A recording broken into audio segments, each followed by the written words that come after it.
Hey, welcome to another video session. This is the second one in the first chapter with Mr. Haight, and we're moving on. We're going to combine some things from other topics here, put in some philosophy and some art, and see how that all combines with economics.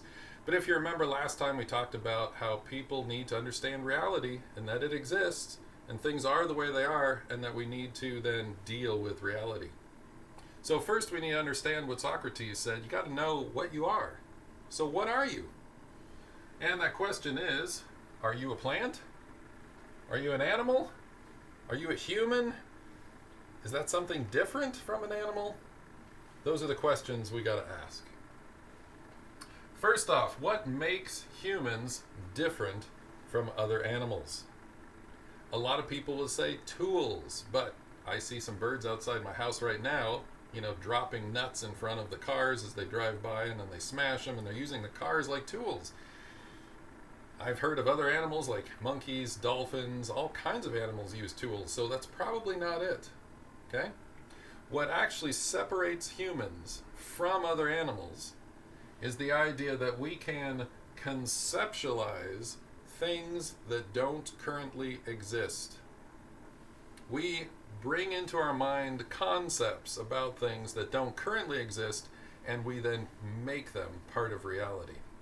That is what has been the most successful thing about humans on this planet. What we do is, we do something called thinking. I know, big. Thinking. What we live by then is our mind. If you think about other animals, you think about birds, they have feathers, lions, they have teeth, an elephant has a trunk. Every animal has adapted in some way to their environment so that they can survive better. Humans do not adapt to their environment. If you put me in a cage with any of these animals, I would probably lose a fight. But yet we can control our environments through conceptualization and thinking about things that don't currently exist. For example, I do not adapt my feet to the environment. I put on a pair of shoes. I do not grow a thick fur coat for the winter. I turn up the thermostat. I conceive of things, and other people have conceived of things that make our lives better because they have conceptualized some idea about creating something and making something new and putting it into reality. So how do humans live? They live by their mind. It is by their mind that you live. And you must be able to make choices about the things that you conceive of. Thinking is the ability to make choices. And the more choice options you have, the more things you can think about, the more your mind can conceive of things that you can create and make your life a better life. And make your world a better world for you and for others, all the way out down through history. So, this is how humans live. They live by their mind. And just as a side note, anything that destroys your mind also destroys your life. So your health teachers have been telling you for years, hey, don't do drugs. Well, the reason is, it's your means of survival. Imagine a bird that was plucking out its own feathers, or a lion that was bashing out its own teeth. You'd look at that animal and say, whoa, something's really wrong there. That animal is destroying their means of survival, and they will suffer and probably die if they continue on that path.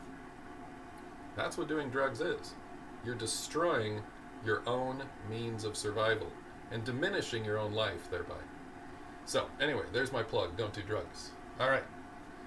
Something that throughout history people have always done is have art. You can go back thousands of years and see famous cave paintings.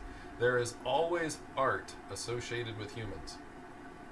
And the reason art is so important is that it is taking some sort of abstract concept. The art is the concrete example of abstract concepts that can be expressed to others.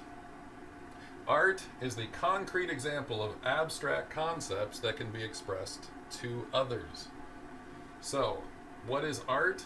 Art is the act of thinking. Thinking about things that are tough, thinking about things that are abstract, conceptualizing stuff that really can't be nailed down.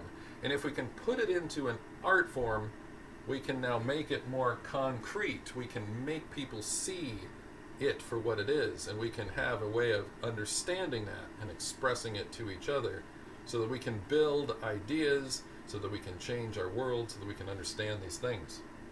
Okay?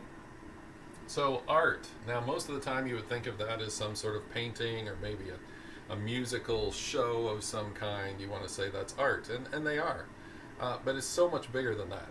Anything that is an expression to other people of abstract forms, putting them in a concrete way, is art. For example, I have a Master's of Arts in Teaching. That is what my degree says. So, with that master's degree in the art of teaching, my job is to take abstract concepts, put them in a concrete form, and express them to you so that you can understand these things better, so that you can have a better life. Okay, the wish to evade reality, we talked about that last time, is the wish to not think.